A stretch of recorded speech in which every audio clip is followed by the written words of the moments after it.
আমাদের সংস্কৃতি, আমাদের সংস্কার সর্বদা থাকবে আমাদের সাথে। ভারতের মহান গ্রন্থ আর কাব্যের সম্পূর্ণ সংকলন। সাবস্ক্রাইব করুন তিলক। তাহলে ওকে আসতে বলুন গুরুদেব, আর যজ্ঞের আয়োজন করুন। না দেবী কইকেয়ী, তার জন্য তো মহারাজকে স্বয়ং ওর কাছে গিয়ে প্রার্থনা জানাতে হবে। গুরুদেব, আমি আজই ওর কাছে যাওয়ার জন্য প্রস্তুত। আমি এখনই আর্য সুমন্তকে ডেকে পাঠিয়ে বলছি যেন উনি সেনাপতিকে আদেশ দেন যে মহারাজের সাথে যাওয়ার জন্য রথ, হস্তি, অশ্ব, পদাতিক সৈন্য যেন সত্ত্বর তৈরি হয়। মহারাজ আজই প্রস্থান করবেন। না দেবী কইকেয়ী, ওখানে রথ, হস্তি, অশ্ব সৈন্যের আবশ্যকতা নেই। মহারাজ এক যোগীর কাছে কিছু ভিক্ষা করতে যাচ্ছেন, নিজের ঐশ্বর্য আর পরাক্রম দেখাতে যাচ্ছেন না। দেবী, ভিক্ষা সৈন্যঝুলিতে দেওয়া হয়ে থাকে। এক মহাত্মার সম্মুখে নিজের বৈভব যদি দেখান, তবে স্বর্ণরূপে চাকচিক্য আর অহংকার নিয়ে আসবেন। আপনি সত্য বলেছেন গুরুদেব। ঋষ্যশৃঙ্গ মুনির কুটিরে রাজা দশরথ নয়, ভিক্ষুক দশরথ নগ্ন পদে যাবে। আশীর্বাদ করুন। আপনার মনস্কামনা সফল হোক রাজন।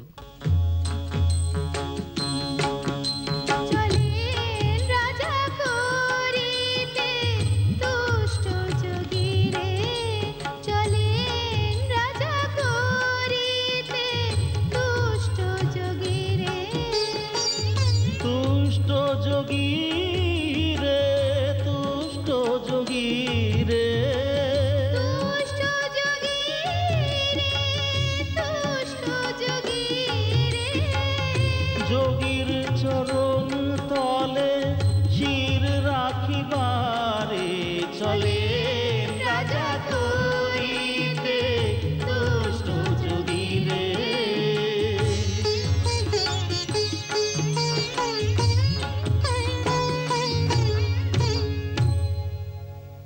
অশ্রু দিয়ে পদ দিলেন ধুয়ে,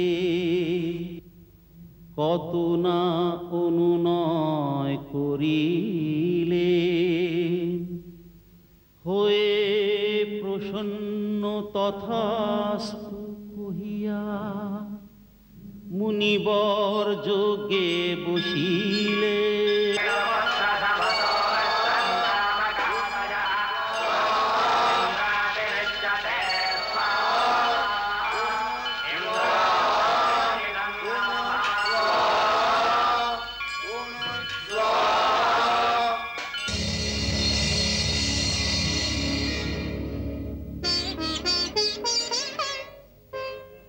অগ্নিদেব তখন প্রকট হলে এক ক্ষীরের পাত্র লহিয়া, পূরণ হইবে ইচ্ছা তোমার কহিলেন দশরথে তা দিয়া।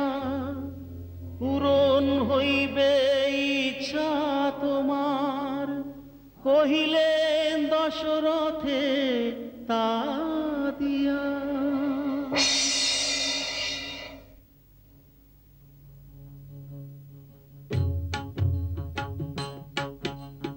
ক্ষীরের একটি ভাগ রাজা কৌশল্যাকে দিলেন, দ্বিতীয় ভাগটি দেবী কইকেয়ী সাহস মুখে নিলেন। তখন দুই রানী আপন আপন এক এক ভাগ দিলেন, রানী সুমিত্রাকে